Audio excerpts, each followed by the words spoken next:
এখন কত তুই আগে তোর আমার 5 টাকা 60 টাকা 2 টাকা লাগতো না, তোর হইতো না, আমরা কই টাকা দিবে? এখন তোর বাপে কিতাব ভোট দিব। আমি জানি না কোন দিকে বেশি টাকা পাবো ওইদিকে ভোট দিব। ওরে বাবা যেদিকে বেশি টাকা পাইবো ওইদিকে ভোট দিব। হ্যাঁ ওরে বাবা যেদিকে টাকা বেশি পাবো ওইদিকে ভোট দিব। হ্যাঁ।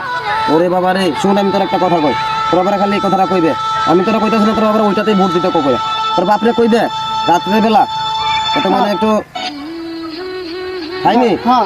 আচ্ছা সুন্দর কইরা খাইয়া দাইয়া বালিশটা নিচে রেখে মাথাটা দিয়ে সুন্দর করে চিন্তা করবো কেটা পাস করলে পরে এর ভালো হইব। কে গরিবের নিয়ে কথা কই, কে চাষনিকদের নিয়ে কথা কই, কে মানুষের দুঃখ বুঝে, খালি টাকা আলা দেখলে কোনো টাকার পিছনে ঘুরলে কোনো বেশি 300-500 টাকা পাইবো, হ্যাঁ। ওরা কিছু করতে পারবো? হ্যাঁ না না, তোর লেগে গেছে নয় বড় হইবে চাকরি করবে হে করবে সে তোর লেগে কোনো কিছু কইলে দিতই না, কারণ টাকাতে ভোট দিতে যান তো আপনাকে চিন্তা করে ভোট দিবে। কারণ যা যে গরিবের লেগে ভাবে এর এই ভোটটা দিতে কইবে, যে গরিবের চিন্তা করে, যে গরিবের দুঃখ বুঝে এবং দুঃখ শুনে। আর বড় বড় নেতা গরিবের দুঃখ শুনবো জীবনও না আর পাত্তাই পাইবে না, পাইবে না। না। হেরার কাছে পৌঁছতে গেলে ওই চেলাপালা ধরা লাগবে, চেলাপালা ধরে ওষুধে উঠতে উঠতে বুড়া হইবে, বুড়া করে বয়ে থাকবে, শেষ জীবন স্ত্রী এখানে খতম। তোর বাপে করে দিবে, ভালো করে বুঝাইবে, আরে খুশি ভোট দিব, চিন্তা করে ভোটটা দিব। একটা ভোট দিচ্ছেন অনেক মূল্যবান, এটা কোটি কোটি টাকা দেওয়াও সম্ভব না, ঠিক আছে?